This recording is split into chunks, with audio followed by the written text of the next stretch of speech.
आज इंटरेक्शन करने का, एक संवाद करने का एक अवसर प्राप्त हुआ है। और मैं इस बात से सहमत हूं कि बहुत सारे सेल्फ हेल्प ग्रुप अपनी अपनी बात कहना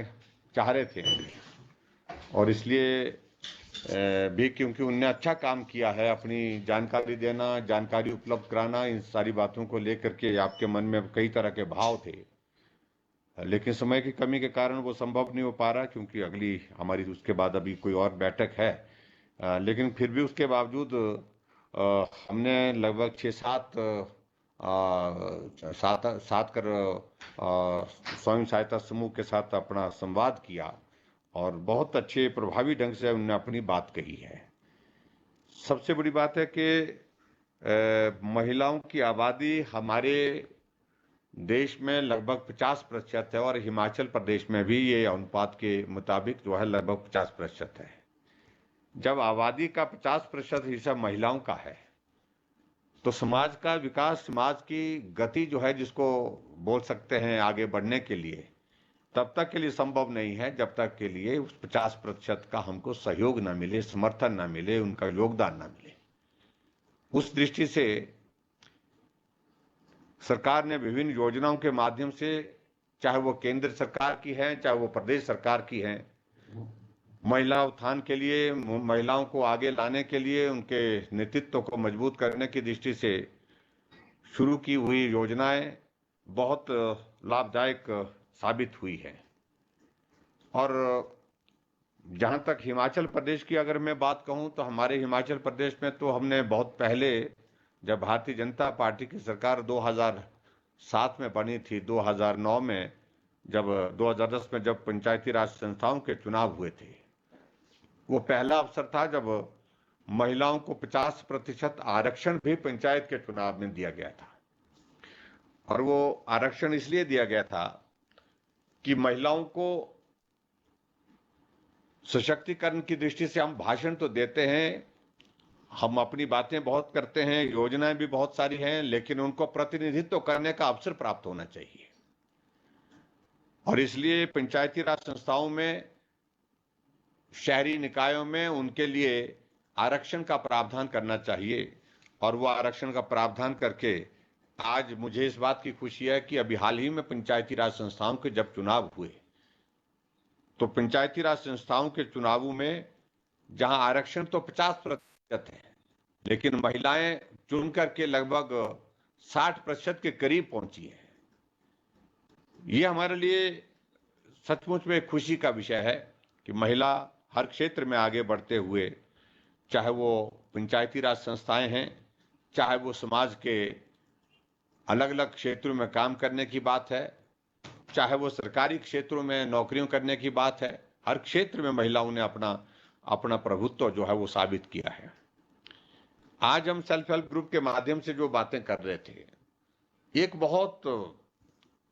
बेहतरीन अवसर महिलाओं को सेल्फ हेल्प ग्रुप के माध्यम से छोटे छोटे ग्रुप में बैठ करके, जुड़ करके, जो अपनी आर्थिकी को मजबूत करना, अपना आय का साधन खड़ा करना, घर का परिवार का काम वो भी साथ में करना, खेती बाड़ी का काम वो भी साथ में करना, लेकिन उसके बावजूद उसके साथ साथ में अपने आय के लिए साधन जनरेट करना। और उसके लिए सेल्फ हेल्प ग्रुप ने एक नहीं अनेकों जगह ऐसे इनिशिएटिव लिए हैं जिनके बारे में हम कल्पना भी नहीं कर सकते थे। आज हम देख रहे हैं बहुत सारे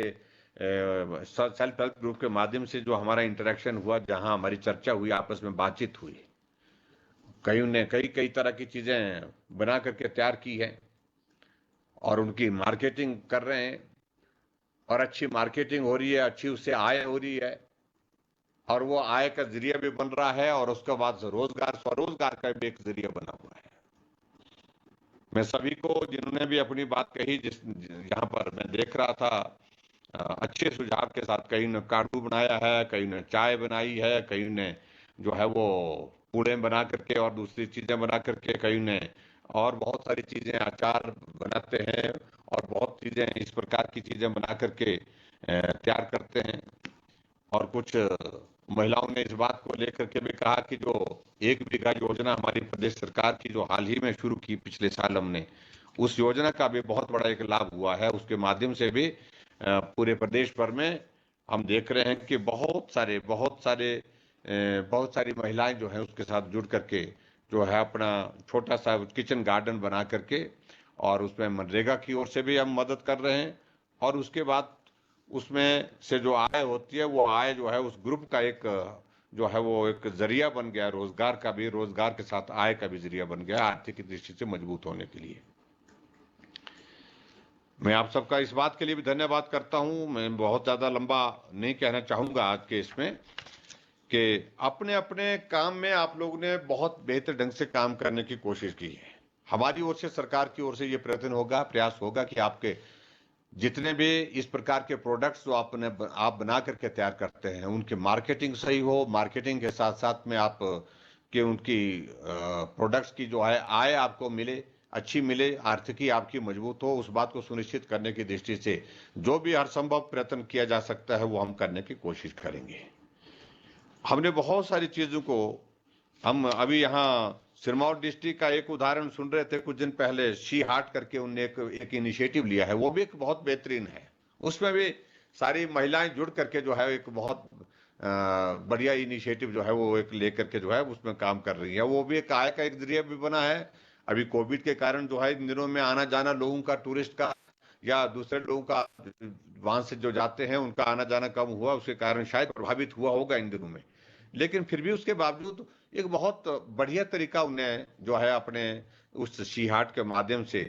जो लोग आते हैं उनको अपने हिमाचल के जो लोकल हमारे जो व्यंजन हैं, लोकल जो हमारी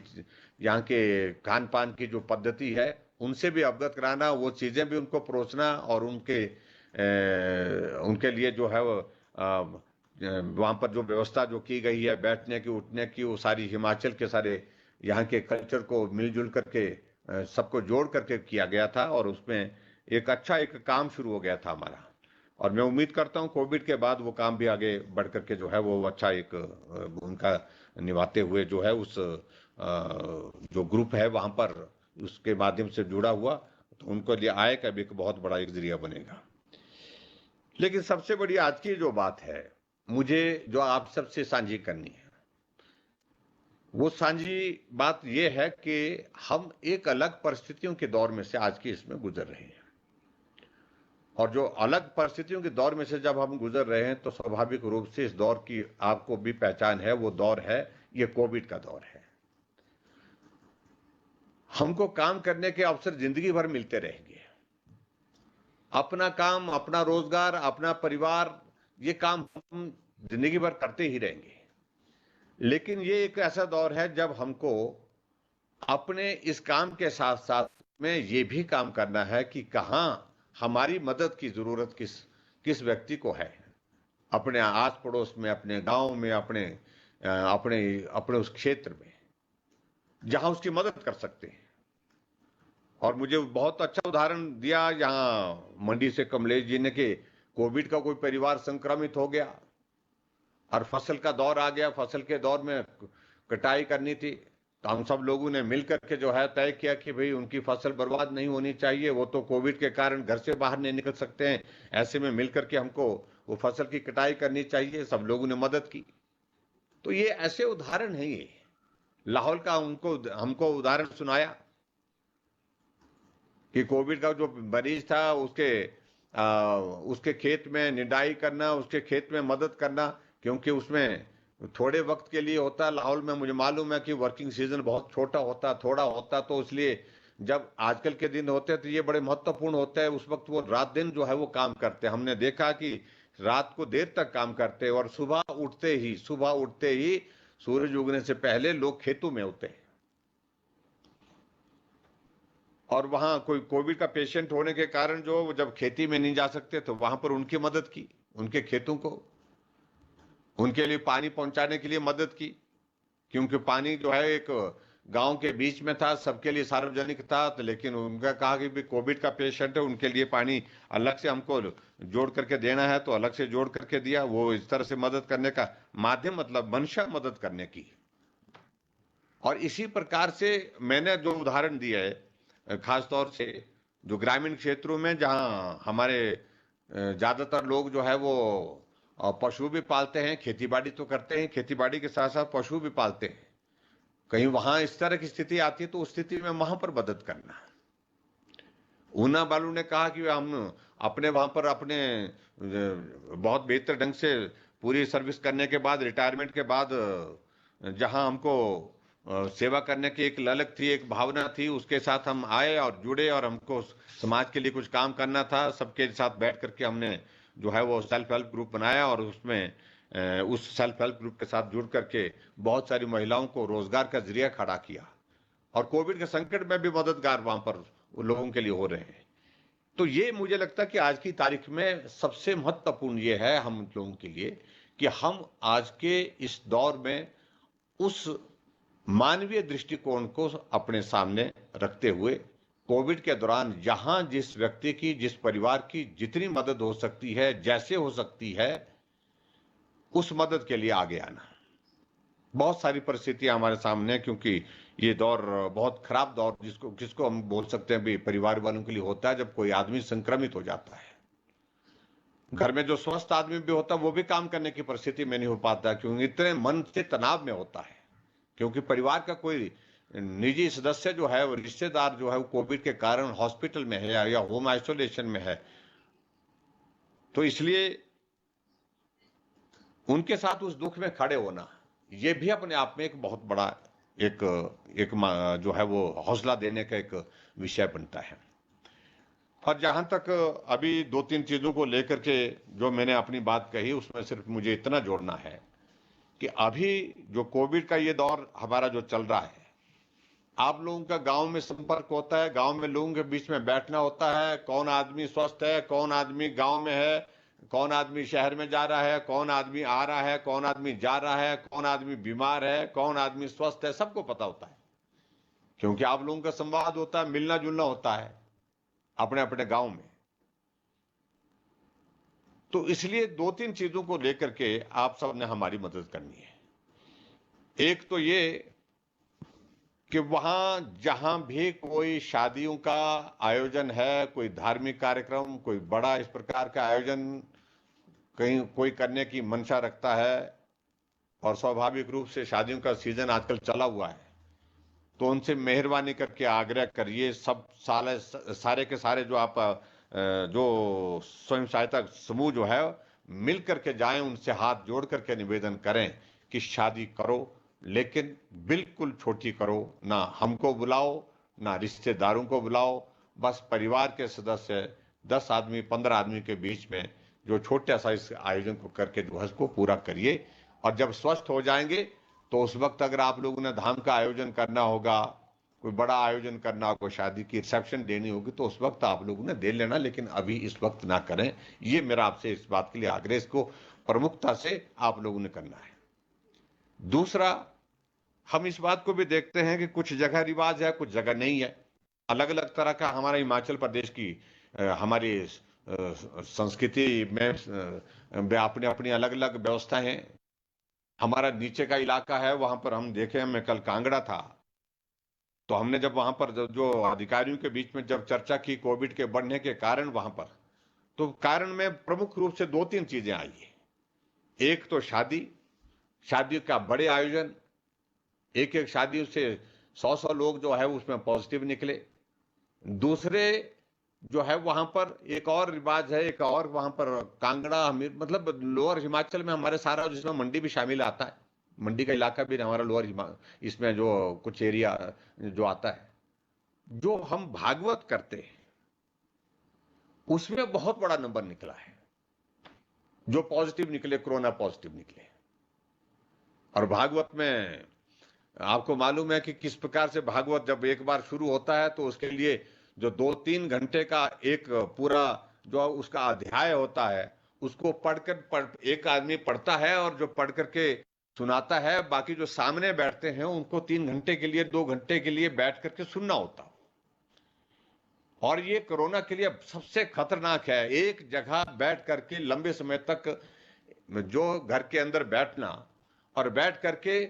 जो एक भी आदमी उसमें संक्रमित होता है तो वो किसी आदमी को नहीं छोड़ता, वो संक्रमण सब तक पहुंच जाता है। तो भागवत का कहा कि दूसरा आयोजन, मैं भी धार्मिक आस्थाओं में विश्वास रखता हूं, श्रद्धा रखता हूं, लेकिन ये दौर उन सारी चीजों के लिए नहीं है। आप पूजा करिए, लेकिन ऐसे आयोजन मत करिए। और उसके बाद फिर सारा प्रसाद बांटना, सारा फिर वो सामूहिक रूप से खाना बनाना, खाना बांटना, खाना खाना, तो उसके कारण बहुत सारे लोग उसमें संक्रमित हुए। रिटायरमेंट एक और उनने कल मेरे को सुना है कि रिटायरमेंट के भी आयोजन हुए वहां पर। इन सारी चीजों को लेकर के कोई आदमी रिटायर होता है, खुशी से होता है, रिटायर होता है, लेकिन उन्होंने कहा कि हमने तो दाम देनी है, हमने तो सारी जिंदगी की नौकरी पूरी की है, सारी जिंदगी हमने नौकरी में पैसा कमाया है, अब तो कुछ खर्चना है बोलते हैं। अरे भाई, उसको खर्चने के लिए बहुत और सारे माध्यम है, लेकिन बाद में धाम कर लेना, बाद में आयोजन कर लेना, लेकिन अभी मत करिए। आप क्या इस काम को कर सकते हैं कि कहीं भी आपके गांव में इस प्रकार के आयोजन, भागवत के आयोजन, आपके शादियों के आयोजन, आपके वहां पर इस प्रकार के रिटायरमेंट के आयोजन, कोई धार्मिक, और खास तौर से मैं इस बात का भी मैं जिक्र करना चाहता हूं, जो हमारे कुल्लू का इलाका है, मेरे सराज का इलाका है, हमारा चंबा का इलाका है, किन्नौर का इलाका है, हम देवी देवताओं पर बहुत बड़ी आस्था रखते हैं, विश्वास करते हैं, और हमने तो देवता माना है। किसी परिवार में शादी हुई है तो देवता लाजमी है वहां पर, देवते को लाना, देवते के साथ फिर सारे वो लोग आते हैं और उनकी स्थापित कुछ नियम है, फिर उन नियमों के मुताबिक वहां पर सारी वो कार्यवाही होती है। उसमें तो वो कोरोना हो चाहे कुछ भी हो, लेकिन फिर उसके बावजूद उन सारी चीजों तो हटते नहीं है, क्योंकि वो नियम है, नहीं तो देवता नाराज हो जाएगा। मैं देवताओं के प्रति जितनी श्रद्धा आप लोग रखते हैं उससे ज्यादा रखता हूं, लेकिन हमने इस बात के लिए आग्रह किया है, निवेदन किया है कि फिलहाल इस तरह के कार्यक्रम को, देवताओं के कार्यक्रम पूजना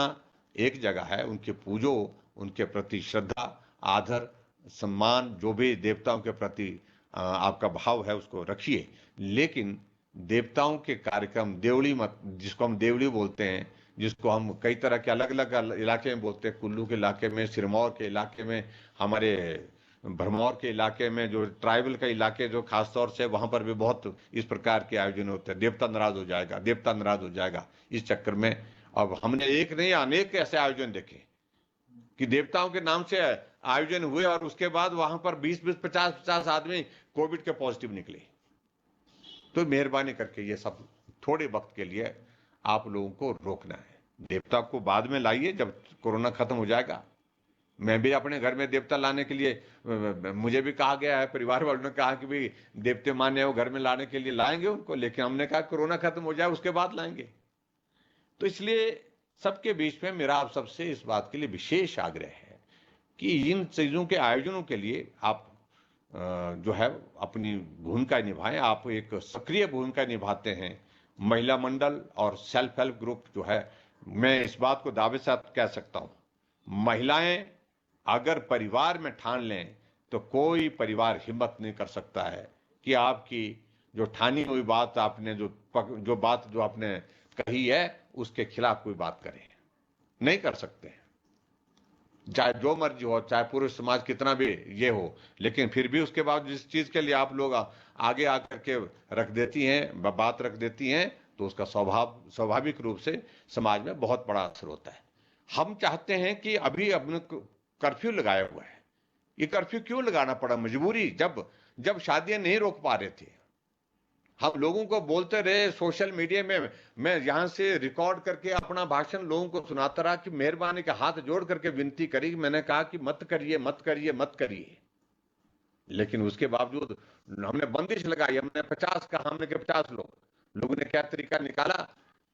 कि 50 लोग होने चाहिए एक बार, और उसमें दिन में जो है वो 10 बार उनने जो है वो 10 धामे जो है वो 10 सुबह से शाम तक, वो एक सवेरे 10 बजे बुला लिए, एक 11 बजे, एक 12 बजे, 1 बजे, 2 बजे, 3 बजे, 50-50 लोग बुला करके शाम तक के लिए 1000 कर दिए। ये तरीके ठीक नहीं है। आखिरकार परिस्थिति वही आई, आज हमको ये स्थिति आई। हम तो लोगों से हाथ जोड़ करके इस बात के लिए भी निवेदन कर रहे हैं कि अगर हो सके तो शादियां टाल सकते हैं थोड़े वक्त के लिए, तो अगला मुहूर्त देखिए 2 महीने बाद का, 3 महीने के बाद का, लेकिन मुहूर्त नहीं मिलता तो करिए, लेकिन शुभ शब करिए। तो ये सारी परिस्थिति हमारे सामने इस कारण से हुई क्योंकि हमने हिमाचल प्रदेश में बहुत सारे लोगों का जीवन संकट में डाल दिया अपनी खुशी के लिए, अपनी अपनी बात को पूरा करने के लिए। हमने कभी नहीं सोचा कि मेरे यहाँ पर शादी का आयोजन या मेरे यहाँ पर इस प्रकार का आयोजन होने से संक्रमित हुए लोगों के परिवारों का जो है वो कहीं किसी घर का दीप बुझ जाएगा, वहां पर किसी की दुखद मृत्यु भी हो सकती हुई। लोग हमको गाली देते हैं क्योंकि हम सरकार में हैं और स्वाभाविक रूप से जहां कोई फिर इस तरह के हालात होते हैं, परिस्थितियां होती है, तो गालियां तो सरकार को मिलती है, व्यवस्था को मिलती है, व्यवस्था के अगेंस्ट बोलते हैं लोग। लेकिन क्या हमने शादी करने के लिए इजाजत दी थी? क्या हम हाथ जोड़ते रहे मत करिए? कई जगह तो ये स्थिति हुई जिन घरों में शादियां हुई, जिस पर घरों में ऐसे आयोजन हुए, वहीं संक्रमित होकर के उनके ही परिवार के लोग जो इस दुनिया से चले गए। गालियां फिर सरकार को होती है। हमें गाली देने से कोई परहेज नहीं है, गाली दीजिए, लेकिन कम से कम हम उसके लिए अपने आप भी उस सामाजिक दायित्व का निर्वहन करें। हम एक जिम्मेवार नागरिक हैं और जिम्मेवार नागरिक होने के नाते ये हमारा दायित्व बनता है कि हमारी वजह से किसी का जीवन संकट में ना हो, हमारी वजह से किसी की जिंदगी बर्बाद ना हो, परिवार बर्बाद ना हो। ऐसी परिस्थिति में तो ये स्थिति हमको कम से कम समझनी चाहिए, ये बहुत बहुत आवश्यक है। इसलिए सख्ती करनी पड़ी, कोविड ये हमको कर्फ्यू लगाना पड़ा और ये रिस्ट्रिक्शंस लागू करनी पड़ी और कोई रास्ता नहीं था। तो इसलिए मेरा आप सबसे निवेदन है कि इस संकट में आप बहुत प्रभावी ढंग से अपनी बात को समाज के बीच में रख सकते हैं और समाज के बीच में रख करके अपनी बात को मना सकते हैं। उसमें आप अपनी भूमिका निभाएं और बाकी सेल्फ हेल्प ग्रुप के जो आपकी गतिविधियां हैं, जो काम है, वो अच्छे चले हैं, अच्छे आप कर रहे हैं, मेहनत कर रहे हैं। उसके लिए मैं सबको बहुत बधाई भी देता हूं और शुभकामनाएं देता हूं। आप सब स्वस्थ रहें और स्वस्थ होकर के आप काम करती रहें, समाज के लिए भी आप काम करते रहें, अपने परिवार के लिए भी। और ऐसा ऐसी मैं कामना करता हूं। और आज के इस वीडियो कॉन्फ्रेंस के माध्यम से आप सब लोगों से हमको बात करने का अवसर प्राप्त हुआ। आने वाले समय में हालात अच्छे होंगे तो जब लोगों के बीच में जाने का अवसर होगा, मौका होगा, तब आप लोगों के बीच में अलग अलग समय में अलग अलग क्षेत्र में आते हुए मुलाकात होती रहेगी। मेरा आप सबसे यही निवेदन है कि हम मिल करके काम करें और आज के इस संकट के क्षण में इस संकट से बाहर निकालने के लिए इस प्रदेश को हम क्या अपनी भूमिका निभा सकते हैं, एक नागरिक होने के नाते, एक जिम्मेवार नागरिक होने के नाते और एक सेल्फ हेल्प ग्रुप के एक टीम के नाते हम किस प्रकार उस भूमिका को निभा सकते हैं, उसके लिए हम काम करें। यही मुझे आपके इस बैठक में आप सबसे निवेदन करना था। आप सबका बहुत बहुत धन्यवाद। नमस्कार। बहुत धन्यवाद सर।